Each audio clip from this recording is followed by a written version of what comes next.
Good afternoon, friends. I know there is not enough seating space here in the barn, but if you can take your place, I see lots of you standing. I don't know if there can be chairs brought from the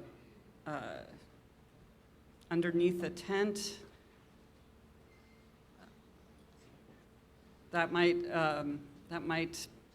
help matters. People who need chairs need to sit down. Looking, there's not a lot of space left, but you can certainly sit right outside, and I think people will be able to hear, I hope.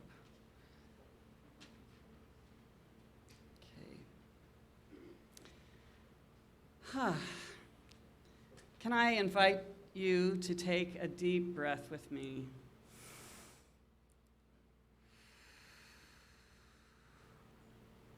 And another one just to settle into this moment.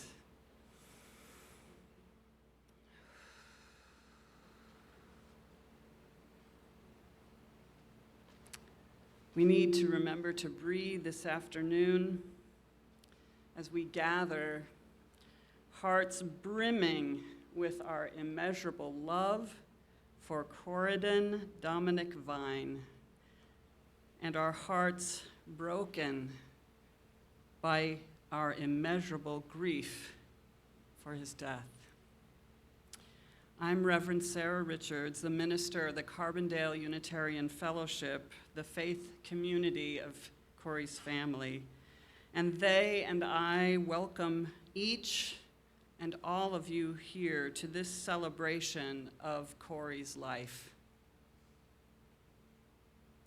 He left us way, way too early, so we mourn what may have been. And at the same time, we give thanks for all the ways Corey touched our lives as son, grandson, brother, nephew, cousin, friend, life partner, buddy, D&D dungeon master, fellow gamer, classmate, artist, and so much more. He packed a lot into his years on this earth. In sharing our love and grief together this afternoon, we mark Corey's enduring influence in our lives. So let us begin this service with a chalice lighting written by Mira Mikowitz and performed by Corey's sibling, Cal Vine.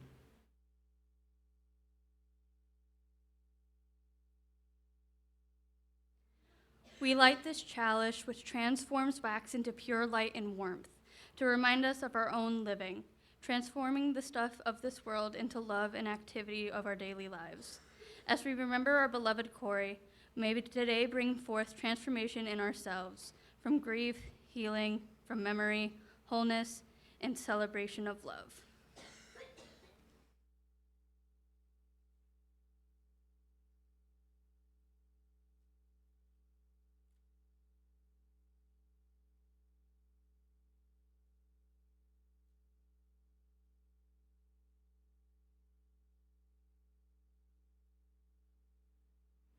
Thank you, Cal. I now invite Corey's cousin Hannah Easley to read us a poem by Joan McIntosh. Here you are, right here.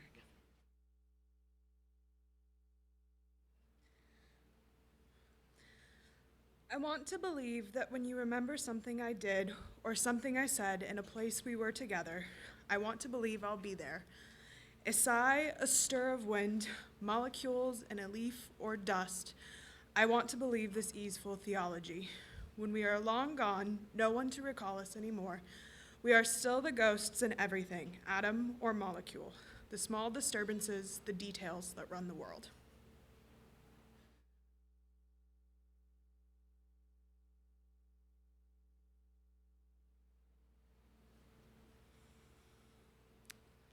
I'm reflecting on this place where we are gathered.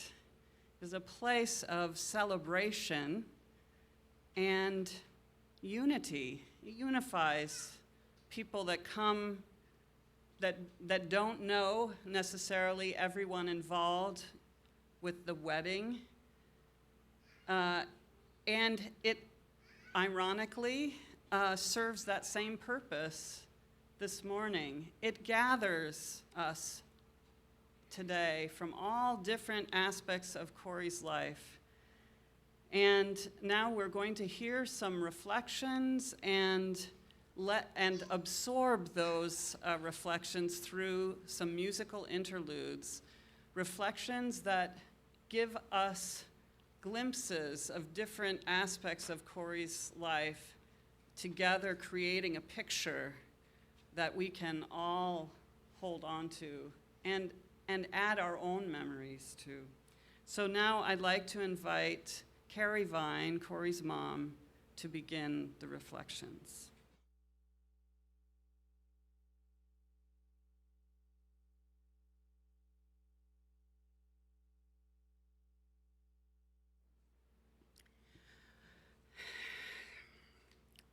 Hello, everyone.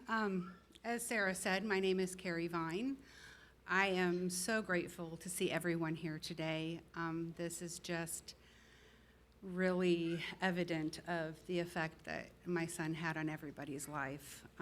He was just amazing as a person. And so when I wrote this up, something that hit me when I was reflecting on things is that as friends and acquaintances, when I, posted of his passing or whatever, I talked about it, a lot of people would express their condolences, and they would simply say, "There are no words. There are no words." And every time someone typed that phrase or said that phrase to me, I knew exactly what they meant. There are no words to describe the loss of Corydon Dominic Vine, but there are plenty of words to describe his life. Special. Corydon was born on October 16th, 1995, at 2:37 p.m. after 26 hours of labor and an epidural that didn't work. Soon after he was born, I was holding him and he started crying again, and I noticed a perfect upside-down peace symbol on the roof of his mouth. And I looked at it and I knew that it was a perfect symbol of his effect he would have and the impact he would have. And I looked at it and it continued to be there for months after he was born. Through time, it started to fade. And of course, as he got older, he would be like, "Mom, what the hell are you doing? Like, stop looking at my mouth." Because, well, he was Corey.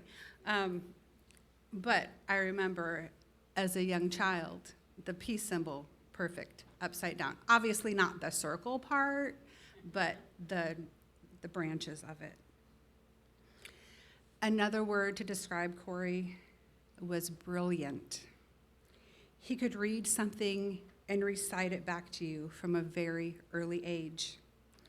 In second grade, he was tested for the Gifted and Talented program at his school in El Paso, and he did extremely well on those tests. So well on one portion, the teacher testing him said it was the highest they had ever seen. The brilliance continued throughout his life. He went on to design full games, read involved books early on, and write pages and pages of character development, imaginary lands, and scenarios in all of his journals.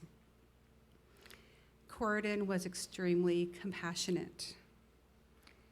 His concern for others was obvious from a very early age. As a baby, he would rub my face when I was noticeably upset.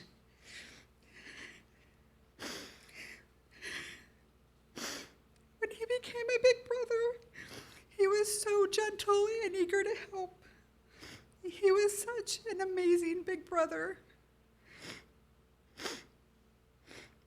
As I was putting together my slideshow, there are many pictures of him holding little ones, little cousins, or his siblings. There is the same look of immense care in his eyes in all of the pictures. Corey was a supporter and an ally. He was a safe person and held no judgment on anyone.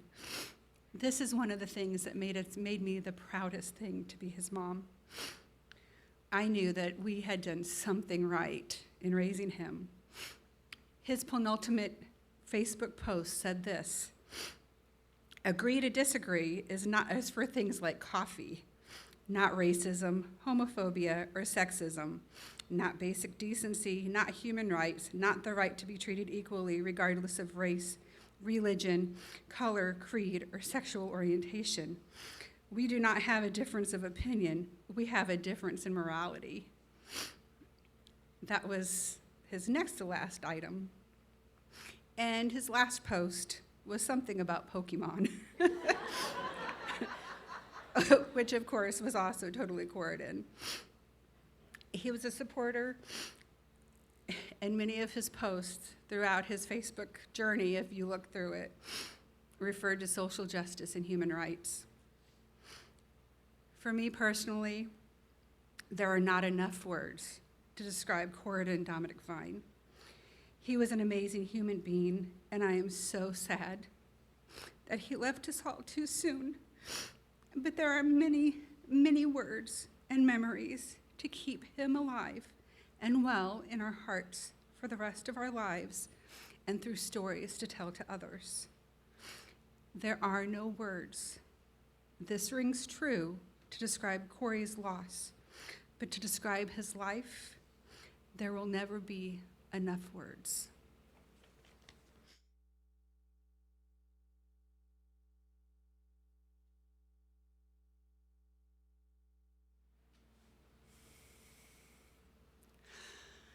There will never be enough words. We have some more of those words now from Corey's dad, Chris.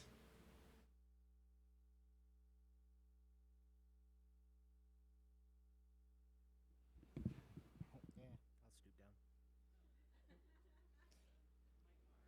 I'll stoop down. Oh, it's fine. Or is it fine? Oh, there we go. So, kind of got a lot of words. I forgot my script, but just going to share some of the aspects which made him really awesome. And one of the things is he didn't really enjoy reading when he was little, but we would play games on the PlayStation, and he'd ask, "Okay, what do I do next?" And I'm like, "It's right there on the screen. Sound it out." "Well, how about you just tell me?" And I'm like, "I'm not telling you anything." And I'd get up and walk away, and then he'd stop playing, and then like come back a few minutes later, "Oh, I figured it out." So after that, you know, he was able to beat the game. It was Final Fantasy VII. And then he would notice me reading different books here and there, and he's like, "What you reading?" And I'm like, "Oh, it's a book. It's about a dark elf." "Oh, elves are cool." And so would introduce him to R.A. Salvatore's Legend of Dritz series, and he just dove into them, ate every single one up, and you know, he even dressed as him for Halloween one year. But then, you know, the author, he's like 30 books into the series, and it still really hasn't ended yet.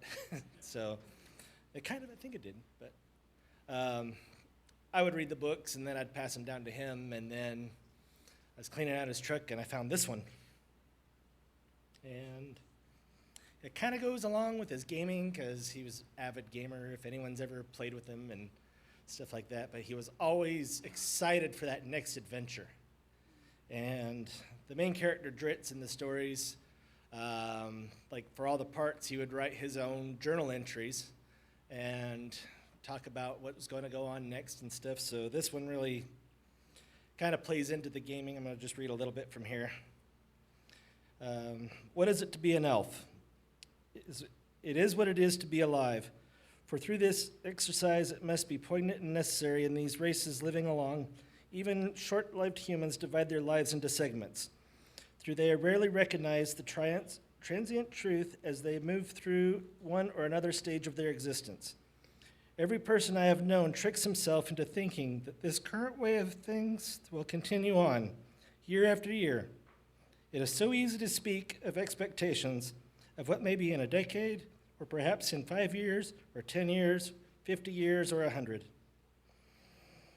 We all tell ourselves that these hopes and dreams and expectations, and with convictions, for the goal is needed to facilitate the journey. But in the end of that span, be 1 or 5 or 10 or 50 years hence, it is the journey, not the goal achieved or lost, that defines who we are. The journey of the story of our life, not the achievements or failure at the end. And so the more important the destination or declaration by far I have come to know is, this is my life now.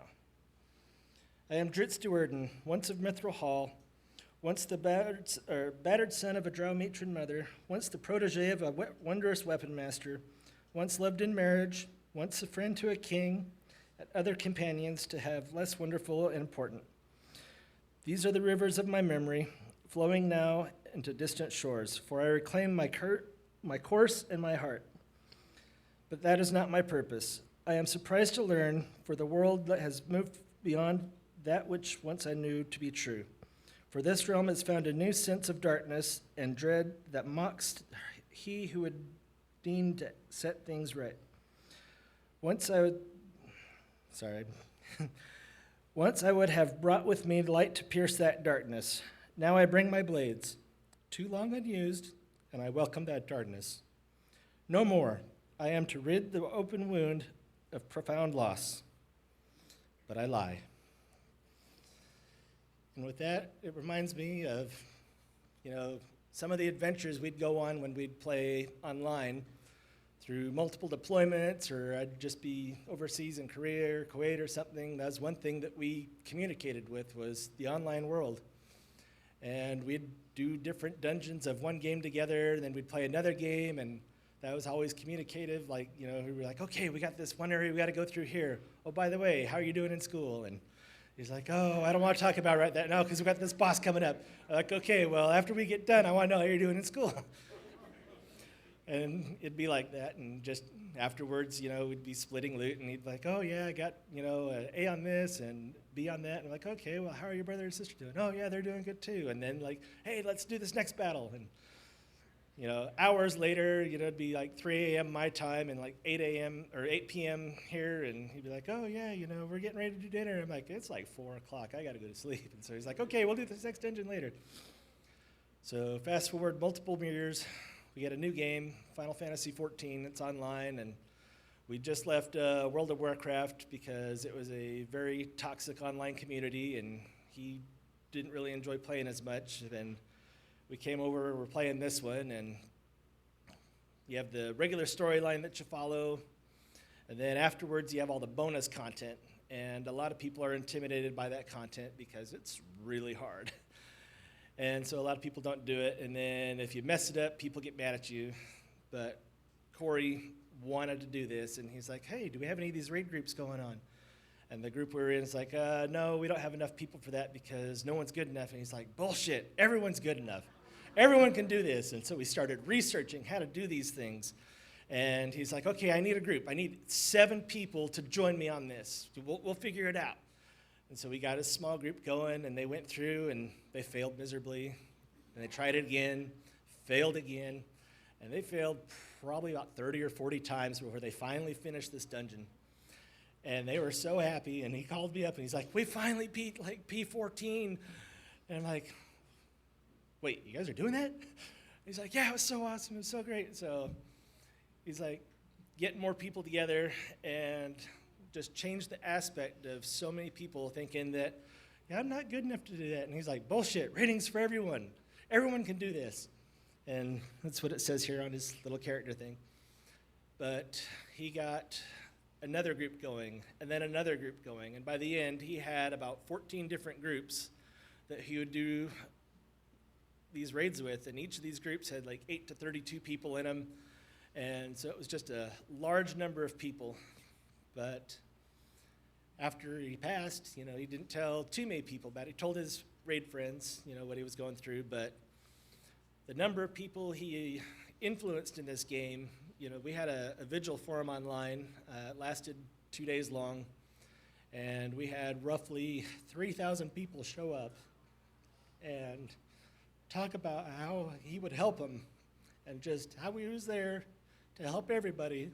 And he didn't care what your skill level was or what gear you had. If he had time, he was going to make sure that you had fun playing this game. And that's kind of where I think he is now, is getting ready for this next adventure so he can lead us all there when we get there. Thank you.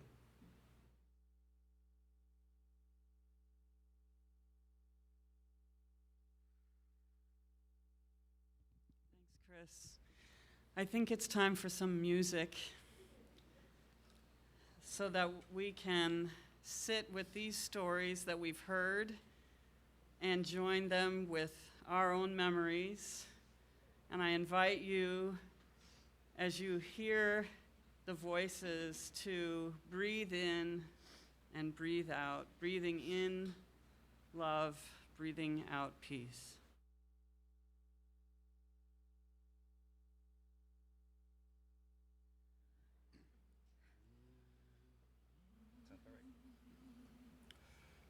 Breathe in, breathe out, breathe in, breathe out, breathe in, breathe out. When I breathe in, I breathe in peace. When I breathe out, I breathe out love. When I breathe in, I breathe in peace. When I breathe out, I breathe out love. When I breathe in, I breathe in peace. When I breathe out, I breathe out love. When I breathe in, I breathe in peace. When I breathe out, I breathe out love. When I breathe in, I breathe in peace. When I breathe out, I breathe out love. When I breathe in, I breathe in peace. When I breathe out, I breathe out love. When I breathe in, I breathe in peace. When I breathe out, I breathe out love. When I breathe in, I breathe in peace. When I breathe out, I breathe out love. Breathe in, breathe out, breathe in, breathe out, breathe in, breathe out.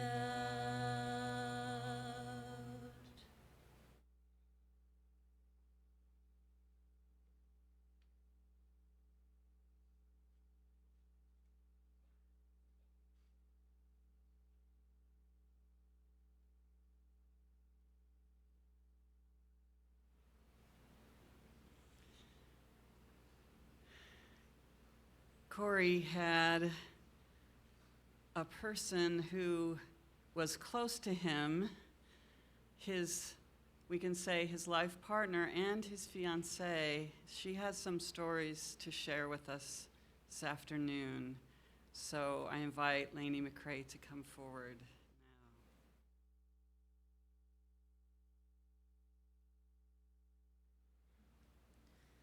now. Oh, wow. Everyone's here. Hi, everyone. Hi. Oh. Hello. Hi. Okay, everyone can hear me now. This is phenomenal. Just to see everyone. I can even see everyone outside. And I can just feel everyone and how much they cared and how much they loved him, because I shared all of that love with him. Whenever you meet someone for the first time, and whenever you meet someone for their first date, that first tinge of excitement and that first kiss, you never know what's in store after that. You never know if you're going to go on that second date. You never know if they're going to put that ring on your finger. And you never expect to hear the words, "You have cancer." Any girl could have walked out that door that day. Any girl could have said, "I can't do this." I couldn't have done that. There was something in me that couldn't have backed away from him,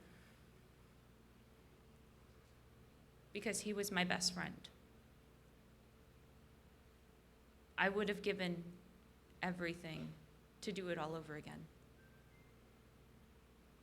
If you told me tomorrow that I get to pull a Groundhog's Day and just do it all over again, hands down, 100%, I would do it. But I can't. And I have to live with that. I made every hard decision with him. Every chemo, taking him to the cancer center, every puke bag, every sleepless night, every YouTube video, just to get us through those lonely hours.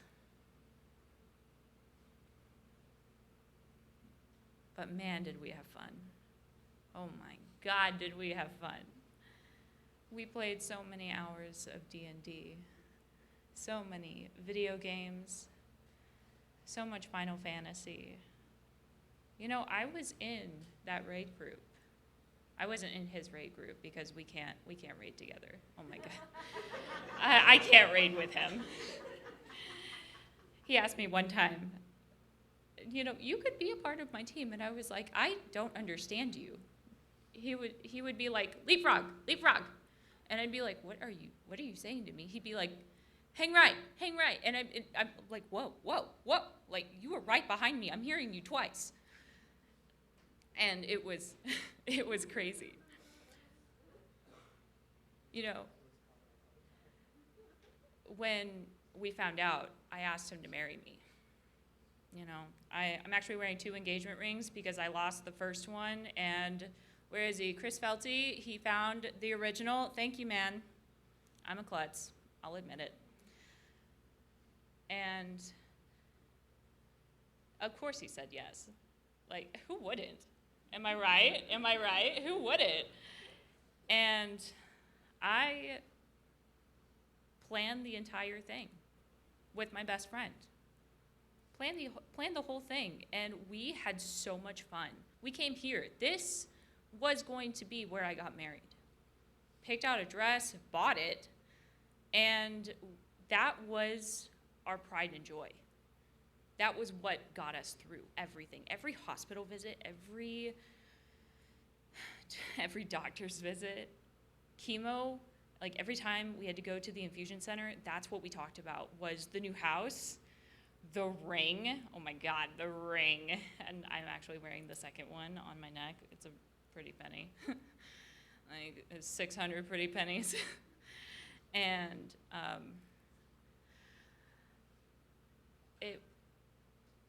people always said, like, you were the reason why he lasted so long. And I said, no, it wasn't just me. It was our dream. It was what we were going to do. It's not me. I am but a person. I am a speck in this universe.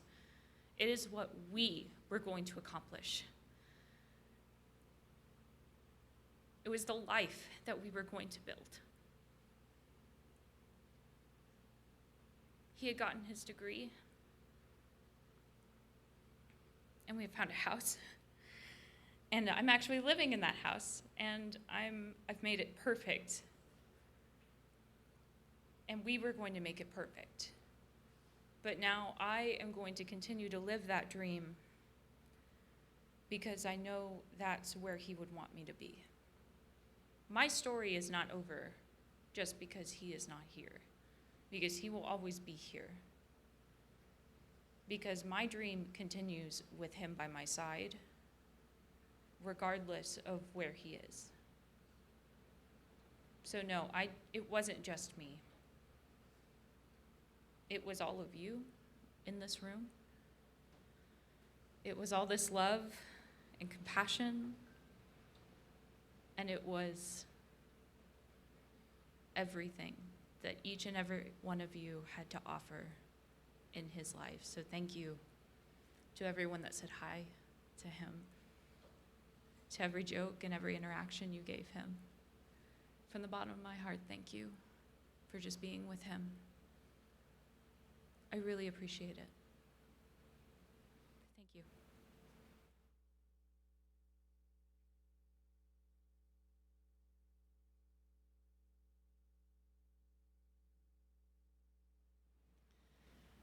Thank you for sharing your dream as well as your memories.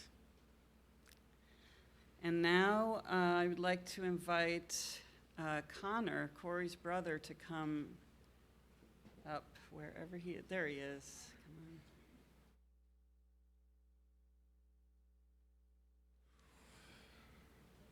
Good afternoon. Oh, all right, all right. I don't know how close I'm supposed to. All right, yeah.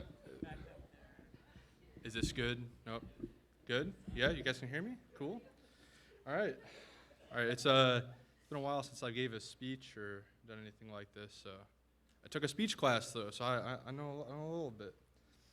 I'm Connor. For those of you guys that don't know, I'm Cord's brother. I recognize pretty much all of you, but you know, I'm really glad you guys got to come out here. It really means the world that you all came out to this. I can feel the love and compassion in the air when I see all of your faces. So thank you from the bottom of my heart for making it to this.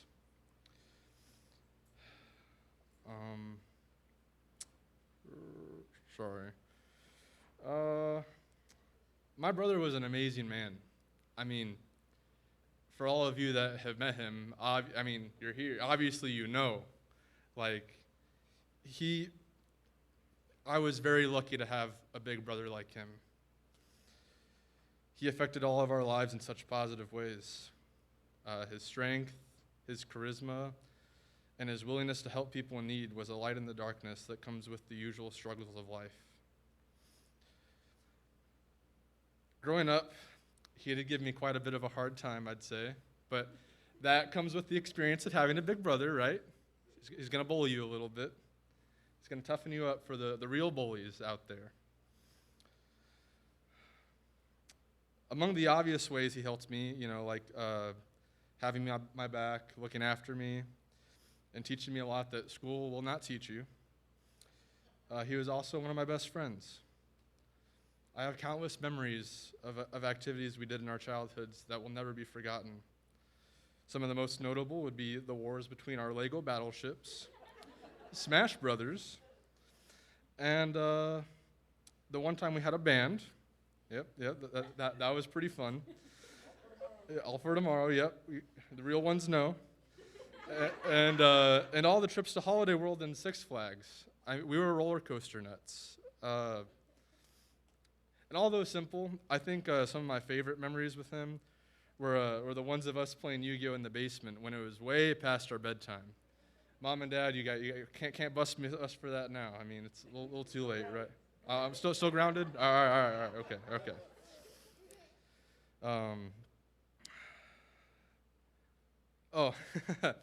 There's also that one time that Mom came home and found these oranges that were just sliced in half, and couldn't really figure out why until she also saw the swords on the table, and we did get busted for that one. That was one that we got busted for. the proof was, I don't know how, that was just silly. That was silly on our parts. Yeah, I don't know. But that was a great one. That was a great one. Having a big brother is a lot like having a bully, but he's also your friend and really cares about you. Someone who doesn't want to see you make the mistakes he made, although I've never listened and still made a lot of those mistakes anyway. And even though we competed against each other in like countless things, I mean,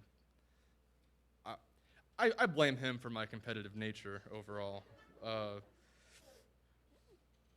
I know he wanted me to succeed. It reminds me of a story. Around the time that I graduated high school and wasn't really sure what I wanted to do with myself, we were all living at my dad's house, me, him, and a few roommates. My dad was deployed, so he wasn't there. So it was just a bunch of, teenage to early 20s boys in a house. That's disastrous, I know. I could tell that he wasn't very fond of my attitude in life at the time. I didn't really do a whole lot. I pretty much just ate Little Caesars and played video games all day. Meanwhile, he was working at Neurorestorative, which is like a place where they take care of people with brain injuries. It's a very taxing job. He came home from work one night, and I don't remember how, but he brought up the topic of me getting a job, and my response was, "My life is easy, and I like to keep it that way." Yeah, he had this look of anger and disgust on his face and just let out this huge sigh. And knowing what he probably went through that day, me and my friend Chris, who was one of my roommates at the time, we just busted out laughing because we know that he's been working a 12-hour shift or something, and I just say the most ignorant thing I could have said. But later on, that phrase would just become a mainstay to have an excuse for being lazy. I mean, it was just classic. It was definitely one of those things that wasn't funny for him at the moment, though. It took a little while for him to catch on. I think he was just mad at first. But moments like these proved to me that he always wanted more for me. And he was very proud whenever I started applying myself. And I found myself wanting to make him proud because I still looked up to him. My brother played a very important role in all of our lives. And while his passing leaves an aching hole in all of our hearts, it eases the pain to remember what a wonderful life he lived and the way he changed us all for the better, whether or not we noticed it. Even though he has moved on, the things he has done for this world never will. Cord lives on in all of us as we celebrate his life.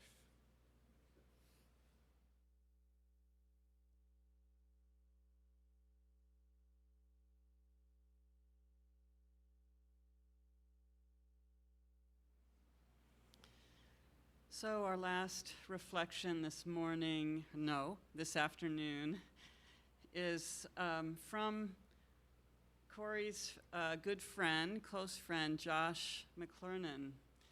But before I invite Josh up, I just want to remind everyone that you will all have a chance to share your stories and memories after the service is over. So with that, please come forward.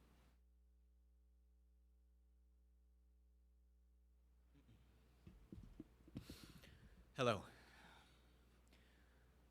I do not have written remarks today, not because I didn't know what I wanted to say, but that I didn't know how I wanted to say it.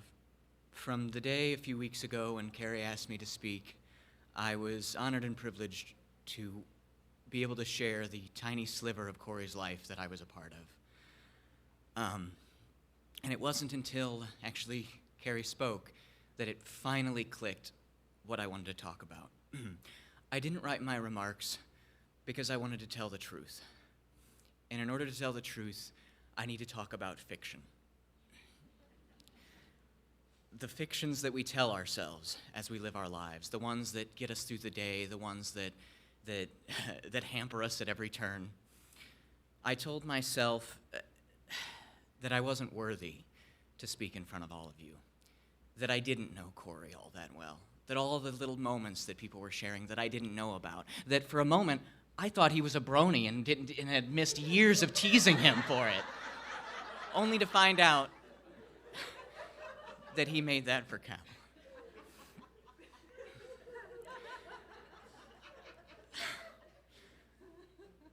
I didn't really know Corey, but I knew a version of him.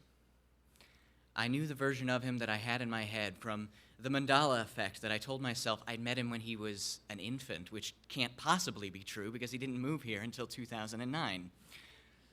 But I do remember when I finally got to know him as just some little punk working at the co-op with me. He worked over at the deli, and honestly, I thought he was a little smarmy.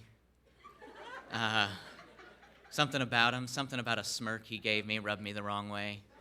But then I found out he was a nerd. Oh my goodness. And he was a nerd who was trapped there for several hours in the evening with me. And Corey, gracious as he actually was, would talk with me. And we would talk for hours every shift. I'm glad my supervisor isn't here to hear that right now. But we shared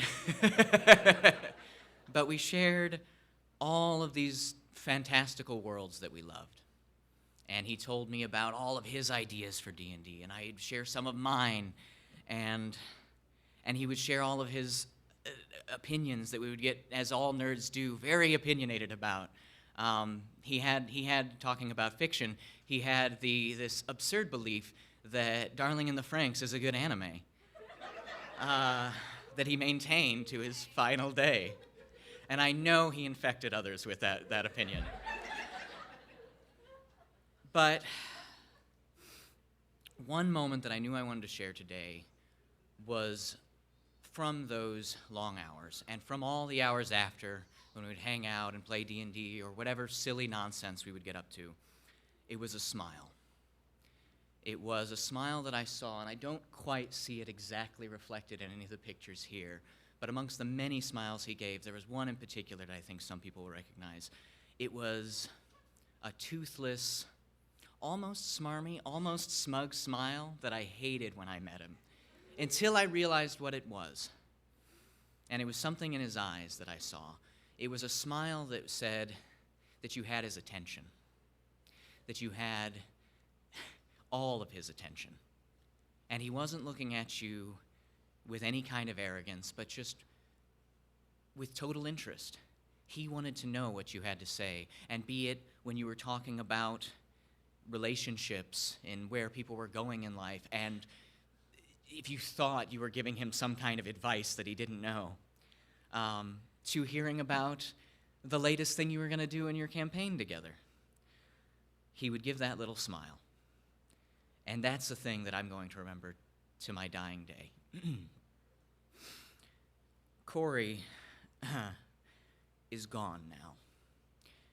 And I kept thinking when he passed, all of the little fictions that I thought might help me get through it, because it hit me so much harder than I thought it would, given the small part I played in his life. I told myself about my favorite author, Kurt Vonnegut, and the little thing he said when someone passed and was recorded in his speech, how so it goes. And what so it goes meant was tragedies are banal. They are every day. Cancer hits us as easily as a bus does.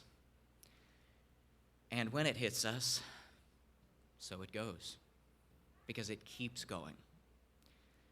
No matter what you tell yourself, no matter what fiction you tell yourself, regardless of what your opinion is of this life, the next one, the recursiveness of time,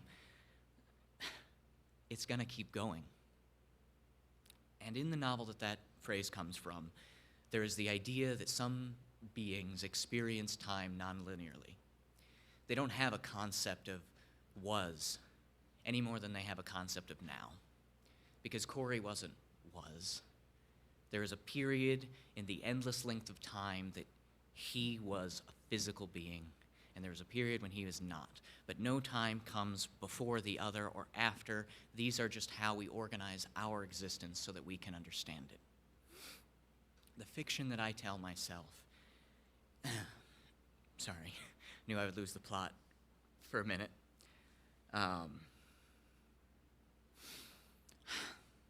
The fiction that I tell myself, that is my truth, that is a bit sliver of my existence, is that Corey isn't was. I loved Corey then. I love him now. And I will love him again when I remember that smile or that he thinks Darling in the Franxx was a good anime. Thank you for letting me share this with you. And please, remember that your love for him is forever.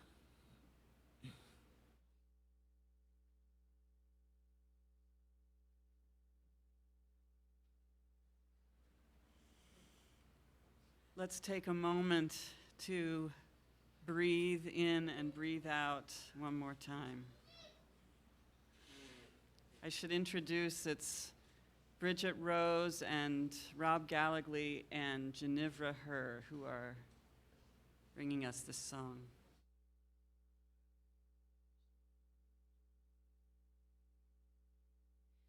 So if you would like to, you've heard it once, we would like to invite you to sing with us this time. You may stay on the drone, you may join on any of the parts, and we will all feel it together. So please lend us your voices.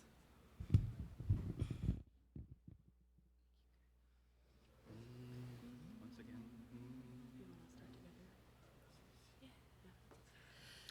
Breathe in, breathe out. Breathe in, breathe out. Breathe in, breathe out. When I breathe in, I breathe in peace. When I breathe out, I breathe out love. When I breathe in, I breathe in peace. When I breathe out, I breathe out love. When I breathe in, I breathe in peace. When I breathe out, I breathe out love. When I breathe in, I breathe in peace. When I breathe out, I breathe out love. When I breathe in, I breathe in peace. When I breathe out, I breathe out love. When I breathe in, I breathe in peace. When I breathe out, I breathe out love. When I breathe in, I breathe in peace. When I breathe out, I breathe out love. Breathe in, breathe out. Breathe in, breathe out. Breathe in, breathe out.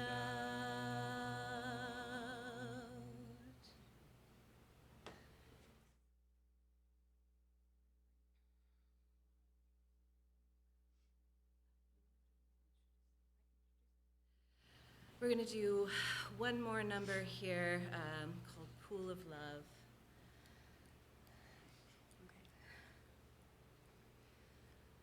May the pool of love we have gathered here spread its wings and fly far and near from the depths of our hearts to the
the love that Corey showed to all of us here and to so many others who are in the online community and beyond. His love blessed us, and our love together here today is a blessing to hold on to as well. We have heard stories. I'm just not that tall. Right in my face. We have heard stories of the person that Corey was and how his presence helped to make us the people that we are. Our grief for his loss will change over time, but will always be with us. Our memories of how Corey made us feel will also endure, though, as we come to terms with his physical absence from our lives, as we say our goodbyes. We can remember Corey's example and act with a generous heart toward others. Teresa Inés Soto's poem, Showing Up for a Friend, speaks to us in this moment of thanksgiving and farewell. After the grief and the loss, the women showed up bearing a gift for their dead friend that would not be repaid. The gift I can bring to my friend is showing up. When they appear over and over, alive in the most unlikely of ways, I can show up and tell the story of life unlikely in the face of no agreement. And where death persists, life continues undeterred. Let us speak of that, of showing up when grief is thick on our shoulders like a wool coat, and when there is no sign that life, much less joy, may yet return. Because where two of us, or three, let's say, stop to think of our friend, to rest in their love, there they will, celebrating the unlikeliest of loves, show up.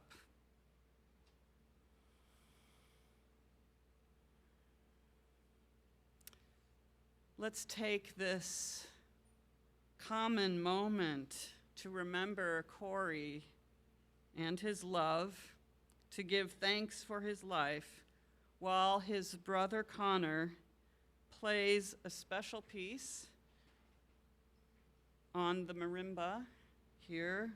It's called Land by Takatsugu Muramatsu.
Friends, I invite you to take a deep breath with me. We're holding so much in our hearts, in our bodies, in this moment. Let's take another breath together.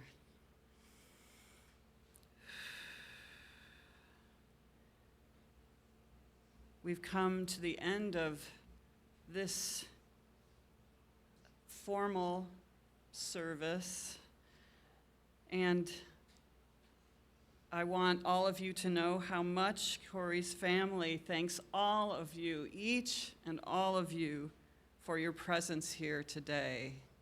Every one of you matters, and together we have held this space for all of us in our grief and our gratitude. They also want to thank all of those who contributed to this celebration of life, and especially Mitch Miller of this place, historic Bell Hill. While this service is almost over, the sharing and companionship continue. After the postlude, the family will pause for a private moment together at the house. I don't know where that is. Somewhere around. All please do stay and enjoy Corydon's art, the slideshow that Carrie has put together, and there are some appetizers someplace. They're downstairs. And take the opportunity to share your stories of Corey with each other. The family will rejoin us in about 15 minutes after the service. So I now invite you to receive the blessing however you wish. In our tradition, we often either hold hands with people next to you, or if you prefer, you can hold up your hands to receive and give the blessing. These words are by Kenneth Collier. I do not know where we go when we die, and I do not know what the soul is, or what death is, or when, or why. What I know is that the song once sung cannot be unsung, and the life once lived cannot be unlived, and the love once loved cannot be unloved. Go in peace. Blessed be.